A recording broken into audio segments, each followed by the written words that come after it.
When you're the queen, when you're recognized as sports entertainment royalty, when you encompass every attribute of a champion, you understand why people want to see you any chance they get. Want to know what it means to be genetically superior? You never will. Watch me. I mean, have the privilege of watching me.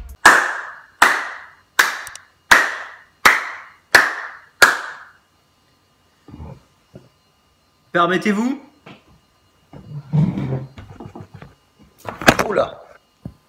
Nique la caméra. C'est une review de SmackDown. Que le téléphone tombe, tout ça. SmackDown ne mérite pas de review. Je le dis clairement, SmackDown ne mérite pas de review. C'était nul. C'était nul. La review, je vais la faire en 10 minutes parce que j'ai pas envie. Je rentre du boulot, je suis mort. J'ai fini là, j'ai eu 3 heures de plus. Enfin, laissez tomber. Bref, c'est pas que j'ai pas envie de faire la review, mais c'est que quand je vois un show comme ça aussi nul, ça me donne pas envie. Ça me donne pas envie. Voilà. Nous étions à Sioux Falls, en Dakota du Sud. Qui connaît cette ville? Sioux Falls. Personne. Tout le monde s'en bat les couilles. Bref. SmackDown ce soir. On donne du temps à un Dolph Ziggler qui apparemment allait faire un retour magnifique à la WWE. Mais qui en a à foutre de lui? On est le 6 septembre 2017 à l'heure où je fais la vidéo. Plus personne n'en a rien à foutre de toi, Dolph. Tire-toi. Tire-toi. C'est ce que je peux te conseiller. Il lui donne 10 minutes d'antenne pour faire ça. Ça. Ce qu'il a fait. Il a imité l'entrée de Naomi. Oh là là, niveau pitché, mon gars, t'es très très bas. Il a imité l'entrée de John Cena. Niveau pitché, t'es très très bas aussi. Qu'est-ce qu'il a fait d'autre? Enfin, je sais même plus ce qu'il a fait. Et on a une Charlotte qui est de retour dans les live events. Mais qui en a quelque chose à foutre des live events aux États-Unis? Personne. Vous avez des vrais shows. Des vrais, hein. Des vrais. Et il faut encore qu'il y ait des live events aux États-Unis. Charlotte est de retour, mais donnez-lui une putain d'antenne. Au Raw, il y a 2 matchs féminins à Raw. À SmackDown, il n'y en a qu'un. Je veux bien que ça dure moins longtemps, mais tu lui donnes 10 minutes d'antenne comme ils ont fait, enfin, au lieu de lui donner de la merde à Dolph Ziggler. C'est n'importe quoi. Clairement, c'est n'importe quoi. SmackDown ne mérite pas de review, mais c'est pas grave. On va fixer un objectif de 60 likes sur cette vidéo. Voilà. J'espère les atteindre. Merci à vous si vous faites en sorte que c'est possible. 60 likes sur cette vidéo, les amis. Voilà, tout simplement. Donc, SmackDown Live ce soir en direct de... attendez que je dise bien, ouais, Sioux Falls, en Dakota du Sud. Donc, dans tout simplement ce show... On a eu tout simplement, ça on s'en fout, James soir, nanana. En gros, on a eu le show a commencé avec une promo de James Ellsworth et Carmella, Kevin Owens est arrivé, enfin voilà. Bref, on a eu Carmella contre Natalia, voilà tout simplement. Ensuite, on a eu Aiden English contre Sami Zayn. Ensuite, on a eu tout simplement Baron Corbin contre Ty Dillinger.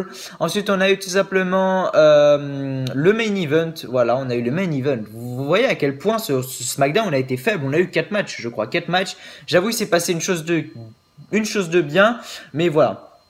Ensuite, on a eu Shinsuke Nakamura et je le répète, le gagnant affrontait tout simplement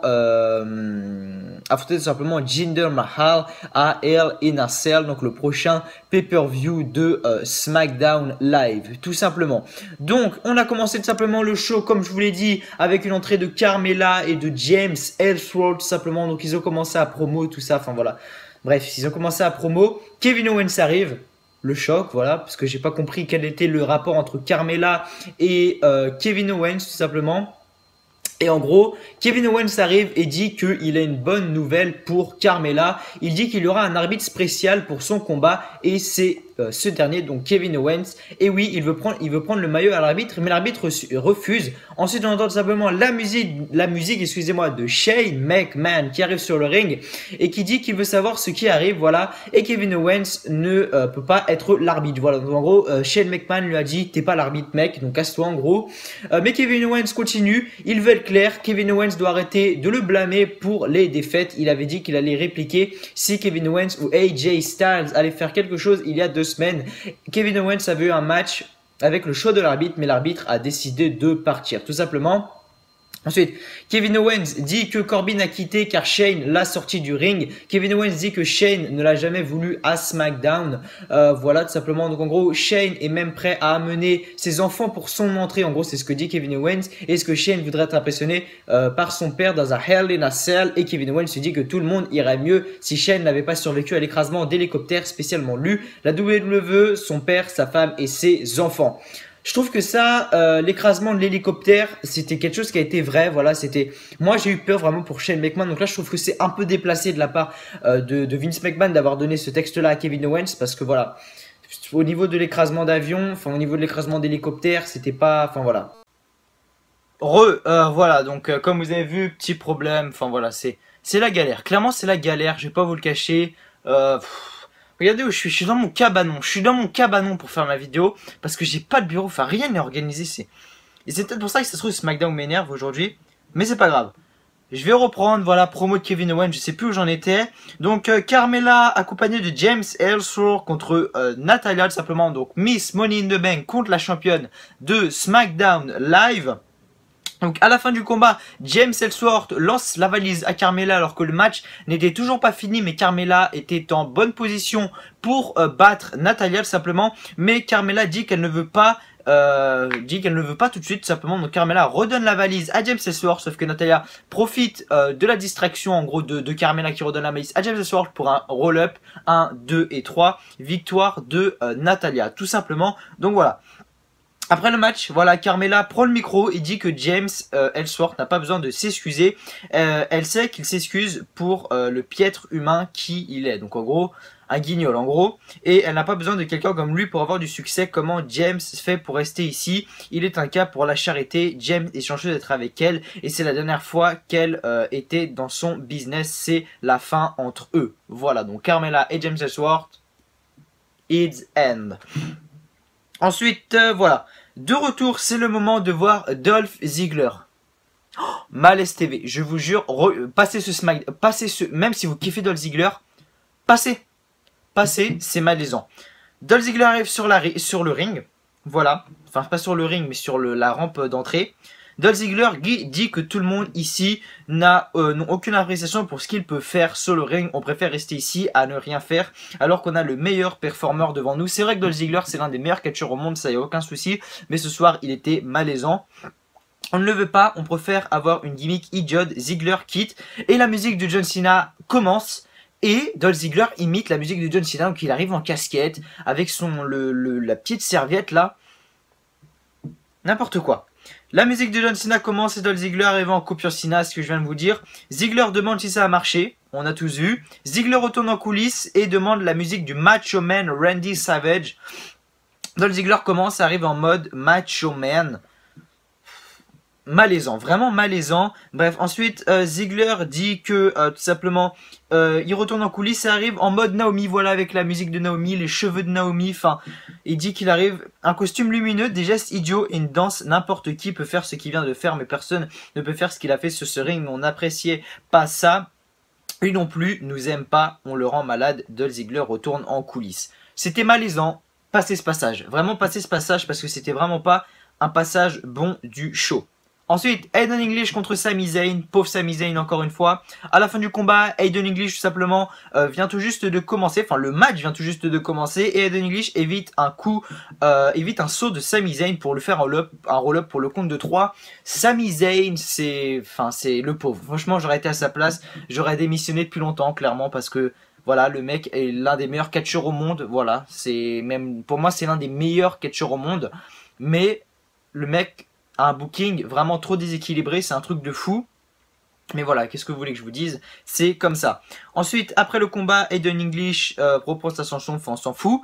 En coulisses, Daniel Bryan discute avec le New Day, les Usos arrivent et Daniel Bryan dit que c'est le moment d'énoncer la stipulation pour le combat des titres par équipe et les Usos annoncent que ce sera un street fight et Xavier Woods dit que les chances seront de leur côté à Las Vegas, donc Elena Cell qui se déroulera du côté de Las Vegas si je me trompe pas et il doit prendre l'appel. Daniel Bryan dit et répond s'il demande s'il doit faire ça sur un ring, c'est confirmé au téléphone simplement.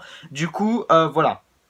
De retour, Daniel Bryan arrive sur le ring, voilà, et en fait il est pas content du tout, en gros il dit que ce qu'il doit faire, il demande à Shane McMahon de venir sur le ring, donc Shane McMahon arrive, Daniel Bryan demande pourquoi Shane a fait ça, tout simplement dit Shane que c'était Shane dit que c'était les émotions, Daniel Bryan dit que à Talkies Match The Miz s'amusait à parler du fait qu'il ne peut plus catcher, à chaque jour il avait le goût de frapper cet idiot au visage et de perdre son boulot, mais il l'a pas fait car Shane lui a dit de mettre la WWE en premier. Du coup voilà, en gros voilà, il promeut comme ça et Daniel Bryan annonce tout simplement que Shane McMahon sera suspendu. Voilà, et Shane McMahon dit que Daniel Bryan dit que Shane McMahon est suspendu pour une durée indéterminée, je crois, si je me trompe pas, je crois que c'est une durée indéterminée. Ensuite tout simplement voilà, on a tout simplement Baron Corbin contre Ty Dillinger tout simplement. Voilà, vraiment un beau match. Voilà, je pense que c'était l'un des meilleurs matchs de la soirée. Même le main event Orton contre Nakamura n'a pas été aussi bon. Le gagnant, Baron Corbin. Voilà, à la fin du combat, Baron Corbin repousse Ty Dillinger contre le coin et lui fait son End of Day pour le compte de 3. Donc je pense vraiment que Baron Corbin va être le challenger numéro 1 au titre US à Hell in a Cell. Je le pense. C'est une... voilà. C'est ce que je pense. Excusez-moi, j'ai encore eu un petit problème, voilà, au niveau de mes applications, parce que sur mon téléphone, j'ai plus de place, enfin, bref. On va se calmer. Donc, en gros, de retour en coulisses, AJ Styles parle avec Ty Dillinger, donc Ty Dillinger est un peu blessé, voilà, il dit qu'il a mal au bras, etc. Et AJ Styles dit que c'était un bon combat avant que Baron Corbin utilise un coup bas, un artiste des coups bas, voilà, AJ Styles dit que c'est un artiste des coups bas. AJ dit que le US Open Challenge de la semaine prochaine revient à Dillinger, il faut donner à l'univers de la WWE le combat qu'ils veulent, les deux se serrent la main, donc en gros, la semaine prochaine, AJ Styles va lancer son US Open Challenge. Et logiquement, ça va être Ty Dillinger qui va se présenter devant lui, tout simplement. En coulisses, ensuite, James Ellsworth dit à Carmella qu'il a encore tout gâché. Sa place revient sûrement dans un zoo, comme Carmella a dit. Il veut sûrement avoir une dernière chance, il le supplie, il peut faire ce qu'elle veut. Carmella dit qu'ils vont faire les choses à sa façon, donc à la façon de Carmella. Et ensuite, Carmella roule une grosse pelle à James Ellsworth pour ensuite le baffer plutôt. J'ai pas très bien compris ce qui s'est passé à la fin, mais c'est comme ça.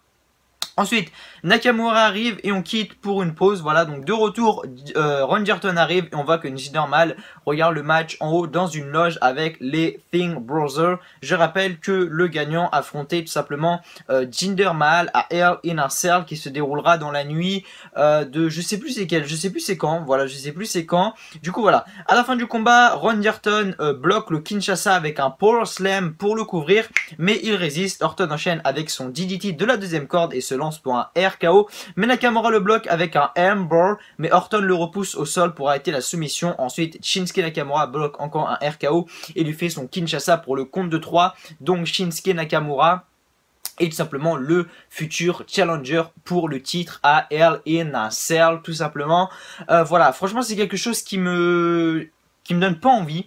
Voilà, Nakamura, on a vu ce que ça donnait à SummerSlam, c'était un échec. Randy Orton à Backlash encore c'était à Money in the Bank et à Battleground, c'était un échec également. Je sais plus ce qu'il y a eu entre le pay-per-view, non je crois que c'était tout. Et voilà, mais on a encore Shinsuke Nakamura, j'aurais voulu aucun des deux, mais bon c'est comme ça, si c'est ça qui nous donne, bah on est bien obligé de le prendre tout simplement. Et ensuite, du coup, tout à la fin, donc gagnant Shinsuke Nakamura qui affrontera tout simplement Randy Orton, non, Jinder Mahal, excusez-moi, à Hell in a Cell. En coulisses, ensuite, à la fin du show, Daniel Bryan arrête Kevin Owens. Daniel Bryan dit que c'est terminé, Shane est suspendu. Kevin Owens dit que ce n'est que le début. Dès la semaine prochaine à SmackDown Live, il va devenir son terrain de jeu et le cauchemar de Daniel Bryan. Daniel Bryan dit que quelqu'un va venir régler le problème. Owens demande si sa femme va venir. Bryan dit que Vince McMahon va va venir tout simplement. Donc Vince McMahon la semaine prochaine sera à SmackDown Live les amis, ça va être vraiment un très gros moment, donc je pense que SmackDown Live va vraiment être très bon la semaine prochaine. Et enfin le show se termine avec une célébration de Shinsuke Nakamura. Voilà. Donc voilà, c'était le bilan en français, j'espère que cette petite vidéo vous aura plu malgré les changements de plan derrière, etc. Enfin, c'était vraiment la catastrophe. Mais bon, voilà, merci d'avoir suivi cette vidéo les amis. On tente les allez, 60 likes, j'avais dit 60 likes sur cette vidéo, merci si vous réussissez tout simplement à atteindre cet objectif. Moi je vous dis à la prochaine pour une vidéo sur la chaîne, voilà. Donc avant de finir, n'oubliez pas de liker, de partager, de commenter, de vous abonner si ce n'est pas déjà fait. En tout cas, moi ça m'a fait très plaisir d'être avec vous. Et donc je vous dis à la prochaine. Allez, c'est moi les potes.